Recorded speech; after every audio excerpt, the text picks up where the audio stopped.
Nous allons parler du Burkina Faso, petite sanction de la communauté économique des États de l'Afrique de l'Ouest. Mali, Guinée, Burkina Faso, tolérance zéro est la règle pour tous.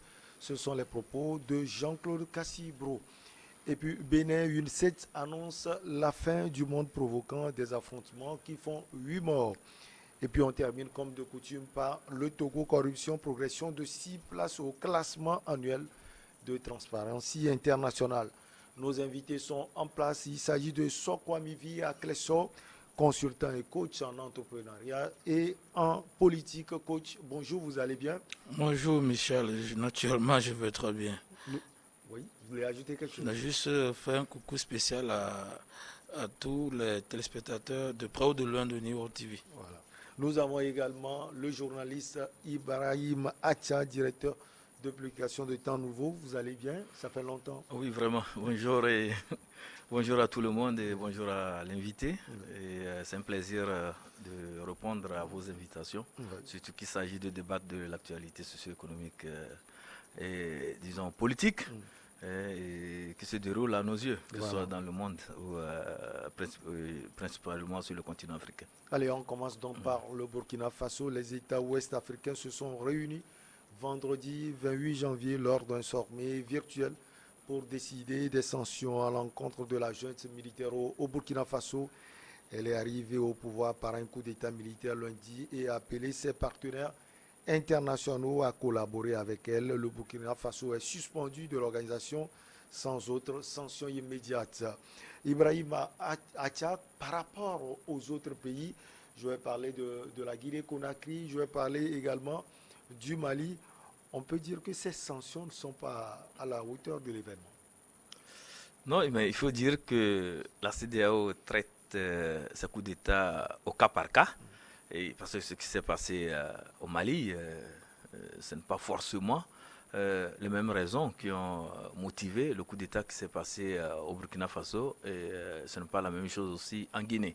Et donc quand vous prenez le cas du Burkina Faso, la CEDEAO est arrivée à un moment que sanctionner et prendre des sanctions comme ce fut le cas au niveau du Mali, peut-être que ça va entraîner d'autres situations. Et surtout que ce qui s'est passé au Mali sont des sanctions qui ont été graduelles. Et, dans un premier temps, on a suspendu le Mali des instances et après, ce sont des sanctions ciblées, c'est-à-dire des individus, des acteurs politiques qui ne contribuent pas au retour à la normale au Mali. Et tout récemment, ce sont des sanctions qui sont venues corser les choses sur le terrain. C'est-à-dire que ça a été fait de façon graduelle, ce n'est pas décrété en bloc comme ça, et comme les gens auraient voulu que ce soit aussi le cas avec le Burkina Faso. Donc, dans un premier temps, au Burkina Faso, des sanctions sont suspendues des instances. Mais toutefois, il y a des mécanismes qui sont mis en place. Il peut dire aussi des commissions qui sont mises en place, des délégations qui vont aller dans ce pays, voir éventuellement comment faire entendre raison aux putschistes à Ouaga. Alors, on a suivi le discours de Paul-Henri Sandaogo Damiba. C'est un discours, coach Issa Cresson, un discours donc empreinte d'ouverture. Est-ce que ce discours aussi a pesé dans la balance des décisions de la CEDEAO? Oui, le discours a pesé beaucoup. Outre les mots qu'il a employés, en fait, moi, je pense qu'il est en train de faire un mea culpa à la CEDEAO, puisqu'il dit que le Burkina Faso est prêt pour respecter les principes sur lesquels il faut faire la transition. Donc, ça voudrait dire que, contrairement au Mali, le Burkina Faso veut la transition dans un bref délai. Donc, si c'est cela, la CEDEAO, c'est normal que la CEDEAO puisse donner une sanction qu'on jugerait peut-être souple, mais sanction, c'est sanction. Parce qu'on a quand même condamné les coups d'État dans la CEDEAO. Mais n'oublions pas également que le Burkina Faso est un pays frontalier du Mali. Si la CEDEAO durcit le ton, le Burkina Faso rejoindrait le Mali et avec le Mali rejoindrait également la Guinée. Donc il y a un couloir qui se crée et que les camions ou les marchandises ou les transports qui quitteront peut-être le Togo pour le Niger connaîtront des difficultés. Donc il faut continuer le Burkina pour aller, si jamais le Burkina Faso fait dans la base. Et en plus, n'oublions pas que les autorités burkinabées, ou pour nous dire burkinaises, eux, ils ont eu le génie aussi de demander à discuter dès le début.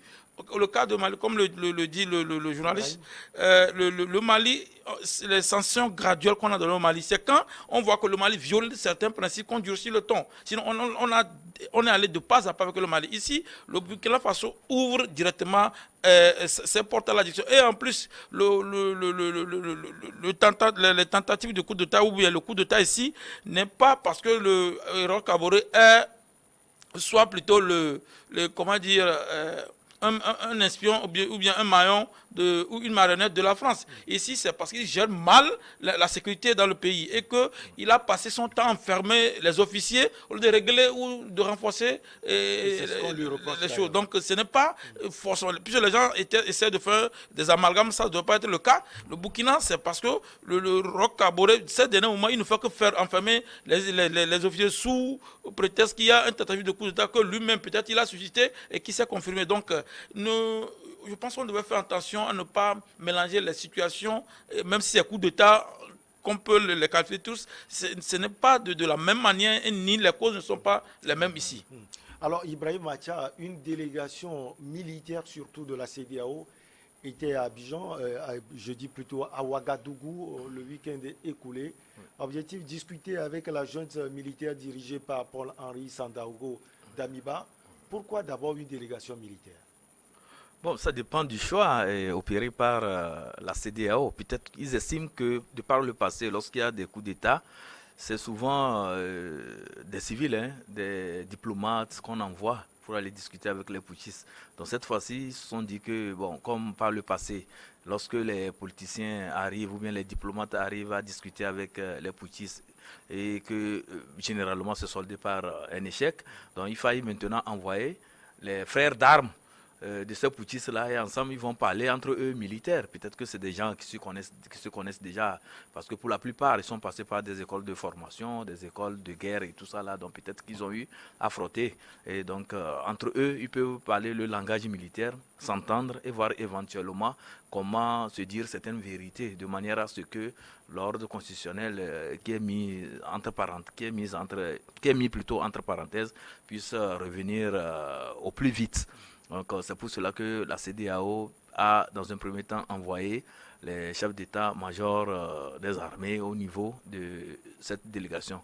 Mais au même moment aussi, il ne faut pas être naïf parce que quand on envoie des militaires auprès des putschistes, peut-être c'est pour des raisons de dissuasion, on ne sait pas. Peut-être vous savez que la CEDEAO, des militaires. Ouais. Donc entre-temps, la CEDEAO aussi avait dit qu'elle n'exclut pas l'éventualité de faire recours à la force lorsque les choses vont aller en dégradation. Donc moi je me dis que ces militaires-là, ces chefs d'état-major qu'on a envoyés, peuvent aller en exploration pour voir éventuellement les forces de frappe de cette armée et voir s'il y a préparé une force de riposte, donc ils sauront aussi comment se préparer, par où prendre et par où ne pas prendre. Je dis c'est une éventualité. Je ne dis pas que c'est ce qui est vraiment, ce qui motive vraiment l'envoi de cette délégation là-bas. Et pour finir, le troisième aspect, moi je me dis que les chefs d'état-major qui sont allés là-bas, peut-être c'est pour voir aussi les généraux, puisque vous allez remarquer que ce sont des jeunes colonels qui font ces coups d'État et qui tiennent en respect tous les généraux qui sont là-bas. Peut-être que c'est pour aller voir ces généraux-là, leur demander la situation réelle où ils étaient et le coup là s'est passé devant eux. Donc, parce que quand vous prenez un peu la hiérarchie militaire, il y a ce que nous appelons la discipline. Donc si certains ont fait fi de cette discipline et sont passés outre et ont pris le pouvoir, ça voudrait dire qu'il doit y avoir un problème dans l'organisation militaire même dans ce pays. Donc il faudrait aussi discuter avec ces généraux-là, comprendre certains enjeux, comprendre ce qui a peut-être été les failles qui ont permis à ces colonels-là, qui à proprement parler ne sont pas de la hiérarchie militaire directe, ne sont pas du commandement militaire direct, mais qui ont pu, par la force des choses, avoir, comment l'appelle-t-on, la force de feu et supplanter toute l'armée républicaine. Donc il faudrait en même temps comprendre ce qui se passe et éventuellement prévenir les cas aussi dans d'autres pays. C'est ça aussi ce que nous pouvons qualifier d'une mission de prospective pour comprendre un peu les enjeux et voir comment aussi préparer dans certains pays, se préparer dans certains pays pour que ces éventualités n'arrivent pas. Une autre délégation, cette fois-ci, coach Aklesor, civil, est attendue à Ouagadougou pour prendre langue avec les autorités du Burkina Faso. Cela prouve à suffisance que les discussions sont en cours entre la CEDEAO et la junte militaire. Enfin, depuis le coup d'État, ce que j'apprécie, c'est les poutistes burkinabés, pas que j'aime leur manière de faire, c'est qu'ils ont au moins tendu la main au dialogue dans l'immédiat. C'est ça qui est une bonne chose. Et comme le frère le dit, en réalité, d'abord, l'envoi des militaires, c'est totalement dissuasif d'abord, et aussi c'est stratégique, parce qu'ils verront les forces en présence au Mali. Et en plus, comme il est dans la discipline militaire, c'est un général d'un autre pays qui l'a envoyé, même si tu es colonel dans ton pays, vous avez tendance à respecter celui qu'on a envoyé. Et n'oublions pas que ce sont des chefs d'état-major de la CEDEAO. Donc du coup, il y a cette pression qu'on met, et au même moment, voir pourquoi les généraux ont été évincés sur les 3 coups d'État. Pourquoi on n'a pas vu, est-ce que des généraux sont derrière, quel est le problème, et étudier cela. Parce que si ils sont aussi efficaces, il y en a le Mali et Guinée qui disent qu'ils sont même prêts. Si la CEDEAO veut tenter la force, ils sont prêts à riposter. Bon, moi, c'est vrai que les gens ne comprennent pas certaines choses. Ils sont forts pour riposter contre la CEDEAO, mais ils ne sont pas forts pour chasser les djihadistes. Donc, vous voyez, je pense que le débat est ailleurs. Il y a Peter Abraham qui disait... Avant de parler de Peter Abraham, même la CEDEAO, elle est forte pour aller attaquer peut-être la junte, mais elle n'est pas aussi forte pour aider en 2012, le Conseil de sécurité des Nations Unies a mandaté la CEDEAO pour venir au secours du Mali. C'est pourquoi le Togo et ses pays frères ont envoyé des éléments. Donc ça, c'est un signe que la CEDEAO veut quand même travailler. N'oublions pas qu'en 2017, c'est la même CEDEAO qui a chassé Yaya Jammeh de la Gambie. Oui. Et on l'a félicité. Au même moment, la même CEDEAO avait exclu la Côte d'Ivoire des instances de la CEDEAO en 2010. Et le Mali et consorts étaient contents que cela se fait. Et même sans oublier qu'en Gambie, le Mali aussi a envoyé des militaires. Maintenant, le Mali trouve anormal qu'on envoie les militaires chez lui. C'est pourquoi je dis que les gens doivent lire l'histoire. Le Mali a participé au renvoi de Yaya Jammeh.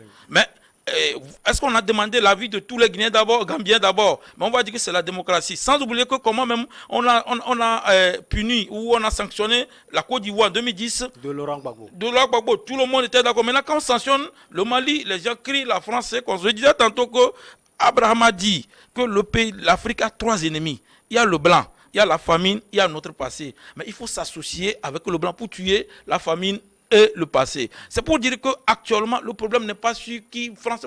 Il faudrait reconcilier les choses. La CEDEAO, en 2000, je pense en 1990, que la CEDEAO s'est dotée d'une force ECOMOG. La CEDEAO, dans sa création, n'avait pas prévu cette force. Il n'y en avait pas. Maintenant, quand la force est venue, je pense que nous avons discuté là sur les failles de la CEDEAO et qu'il faudrait que cette force d'État, c'est en 1999, qu'on a encore aménagé, comment dire, la force de ECOMOG pour que ça soit uniquement le maintien de la paix. Et c'est ça qui empêche d'intervenir comme ça. Maintenant, s'il faut régler les problèmes, parce que là où ce que le Mali connaît, ça va agir sur nous, ça va agir sur tout le monde. Mais d'autres personnes ne comprennent pas, ils pensent que c'est parce que nous aussi on est des vendus, mais il faudrait qu'on dise la chose comme elle est. Le chef d'État ou le chef des poutistes burkinabés, moi j'apprécie sa manière de faire. Ouais. Parce que là, c'est pourquoi vous pensez que la CEDEAO a quand même diminué le volume de son ton. Mais c'est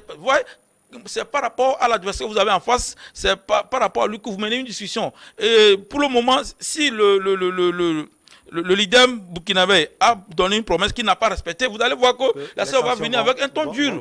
On a donné, il a dit 18 mois. On a donné les 18 mois qui finissent et il dit autre chose. Et les gens sont là. Assimi Goïta, les gens sont là. Assimi Goïta ne nous présente pas un plan pour dire que je suis arrivé ici. Donc j'avais besoin de temps pour finir ceci. C'est parce qu'il est donné. Et on dit mobilisation. Vous voyez, je vous dis que vous pensez que le gouvernement d'un pays va chercher à mobiliser les gens et il ne va pas trouver des gens?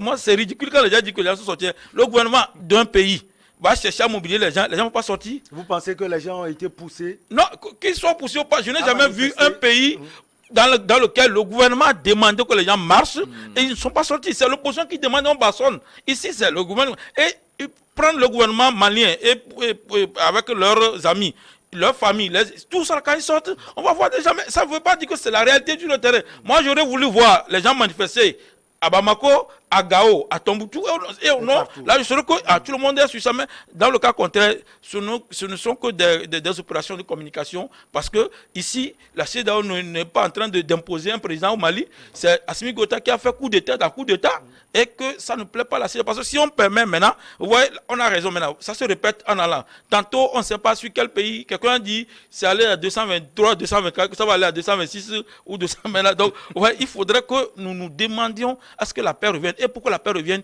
la communauté, quand vous vivez ensemble, il y a des règles. Et que pour ça, moi je pense que le Mali, d'abord ils sont en train de vouloir rediscuter ici. Le Mali n'a qu'à voir le cas de Burkina et renégocier. Parce que j'ai lu aujourd'hui Kémy Seba même en train de dire qu'il a peur des Russes, que les Russes ne sont pas des gens sérieux. Les Russes qui torturent les Tibétains, les Chinois qui torturent les Ouïghours. Qui menacent les Ukrainiens.